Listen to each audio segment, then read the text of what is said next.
Welcome to the Bucs Gambling Show on the internet. This is the home of the money pick. Make sure you hit the like button. Make sure you subscribe. Wild card player props. Let's get this money. I'm excited for these props. We're going to go game by game. Let's get to the first game. We got the Packers-Eagles props. First prop, we got A.J. Brown under 85.5 receiving yards. And this isn't a value judgment on A.J. Brown. And this isn't a value judgment on the Packers secondary. I mean, the Packers secondary hasn't covered anyone this whole year. Jair Alexander's going to miss this game. Obviously, that points to A.J. Brown having space. And I do think he'll put in work. But I'm worried about Jalen Hurts' injury, man. I am really worried about it. I am really worried about rust being a factor in this game, especially for Hurts. And I think this is going to be more of a Saquon game. This is going to be a tight, nasty affair.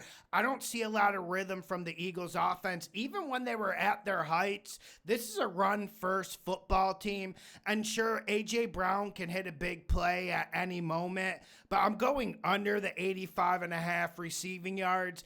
I mean, listen, when I was doing research for this show, I saw Saquon's over-under rushing yards was 101.5. I mean, that says everything. There's only so much food at the table, and I think A.J. Brown gets cut out. I think this is more of a Goddard game if you wanted to target the over, but I'm going under the 85.5 receiving yards. Nuts prop, we got Jordan Love. Under 1.5 touchdown passes.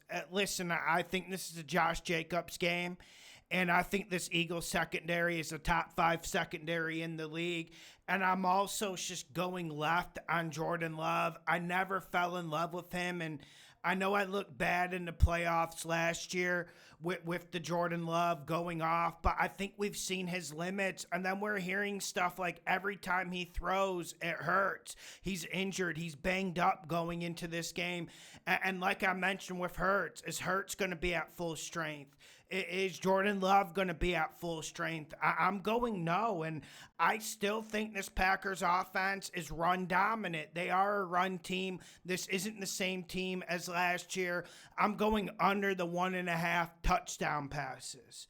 Next prop, same line of thinking. Romeo Doubs under 46.5 receiving yards.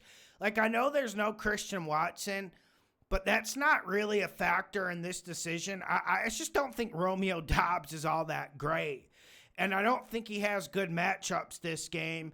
And listen, like, I like other guys in the Packers' weapons. Like, I like Josh Jacobs to get a lot of touches. I like Kraft to get a lot of touches. I like Wicks to get a lot of touches and catches. I'm just not sold on Romeo Doubs. I think he has an off game, and he's had really an off season. I'm going under the 46.5 receiving yards. Nuts prop, and it leads right into what I'm saying. Josh Jacobs, over 68.5 rushing yards. I think this is a steal. When I was looking for this line, I thought it was going to be 77, 79 in that range. Listen, the Packers are going to run the ball, and they're going to run it often. If you look at the Packers games this year, 90% of their good long drives that result in touchdowns are Josh Jacobs dominant, and he needs to be dominant in this game, or they're going to get run shot out of there.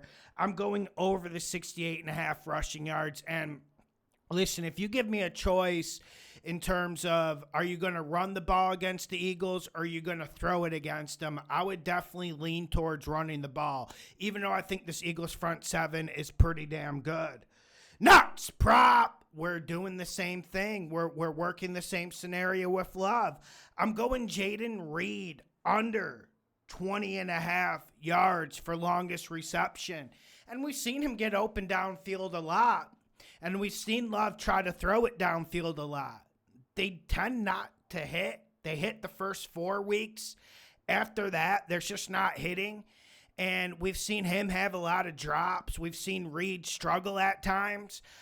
Listen, I just don't think they're going to be that expansive in trying to get the ball deep.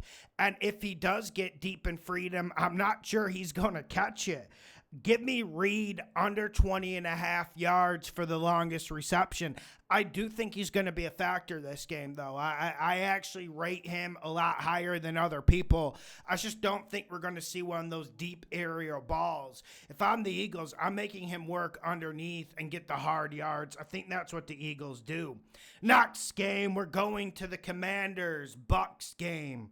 We got Jaden Daniels over 48.5 rushing yards. It seems like we do this every week since he's been healthy, and it hits every week without a sweat. Listen, there's a lot going on in this game, and there's a lot of challenges for Jaden Daniels. These receivers just aren't good enough, and obviously that's where you want to attack the Bucs. They play a lot of man-to-man. They can't really cover anyone. So I do think we see Jaden Daniels throw a lot, but I'm not sure Eckler or Robinson are going to get the run game going, and that leaves everything on the legs, on the shoulders of Jaden Daniels. So I do think he breaks a long scramble this game. I do think he gets 7 or 8 carries on the read option. That's going to be enough to push him over the 48.5. It opened at 44, I believe. Obviously, we would prefer that, but anything under 50 yards, we go over with Daniels. Next prop, and I don't like this one, but I feel like we have to do it.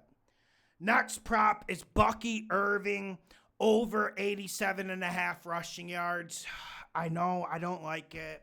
It breaks fundamentals a little bit. This is very high for a rushing line. But I think our questions and our doubts are answered.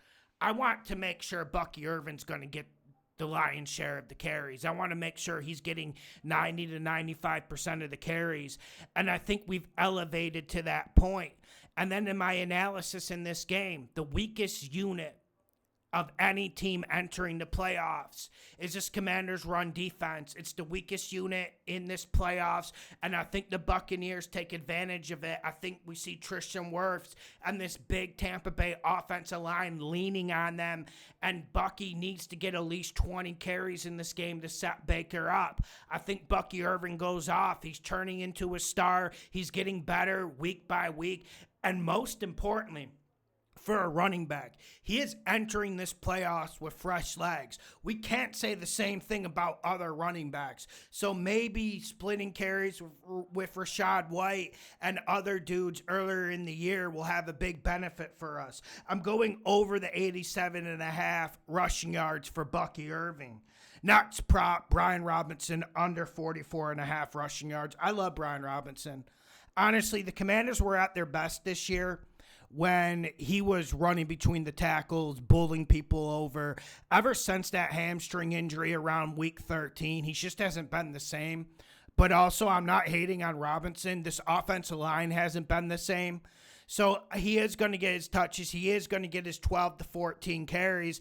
I just wonder how much he's going to do with it. And I wonder, Tampa Bay's front seven is just vicious against the run. Like, I have my complaints about Tampa Bay's defense, but one thing I don't have a complaint about is their run defense. They're the best in the league outside of the Minnesota Vikings. So I think this is pretty obvious, and a lot of the big carries are going to come from Jaden Daniels on that read option, keeping it going outside, and I think we see more Eckler than people think in this game. I'm going under the 44.5 rushing yards for Brian Robinson. Next game, we're going to the Texans-Chargers matchup. We got Justin Herbert over 226.5 passing yards. Man, I think this is a low number for Herbert, and we've dabbled with his props this whole year. Most of it's success, sometimes not. But I think this one's going to be successful. I love the Texans secondary, and I love their matchups against the Chargers wide receivers.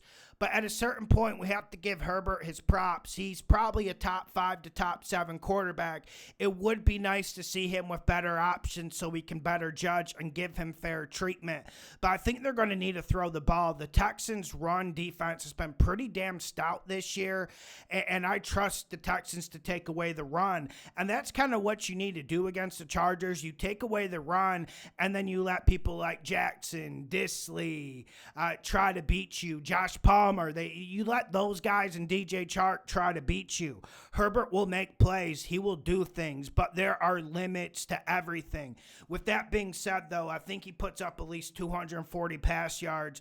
This is the Chargers offense. This is the direction they're going. Next prop, Ladd McConkey, over 75.5 receiving yards every single week, no matter what video, whether I'm previewing the Broncos, Chargers individually, whether we're doing our long list that we do every single week. McConkey always finds a way on here, and he always finds a way to hit, and we don't need to be over analytical or try to be intelligent about this. Who else is Herbert going to throw the ball to? No one. It's McConkey. It's only him. Next prop, same game. I love this one. I've been waiting to get this prop going. John Mechie, over 19.5 receiving yards. I like how he operates in the slot. And Robert Woods has a really low total of 10.5 receiving yards. But I feel like Menchie's the better option. Before he got hurt, he missed a Chiefs game. He was trending in the right direction. And the Texans desperately need someone to step up after that Tank Dell injury. And I don't think they can count on Dalton Schultz. He's just been so up and down this year. He's definitely regressed. But I think Menchie is trending in the right direction, and he's turning into a real number 2 option for Stroud. He's going to work in the slot. He's going to get some good matchups. Chargers do like to play a lot of zone, a lot of 2-deep shell. I think Menchie gets going underneath.